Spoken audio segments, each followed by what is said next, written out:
selamat sejahtera.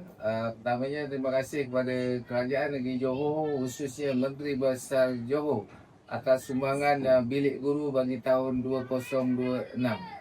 Semoga dengan sumbangan ini akan menyuntik semangat yang lebih besar untuk guru-guru mengajar, mendidik bangsa Johor dan meningkatkan nyala rasa guru untuk masyarakat akan datang.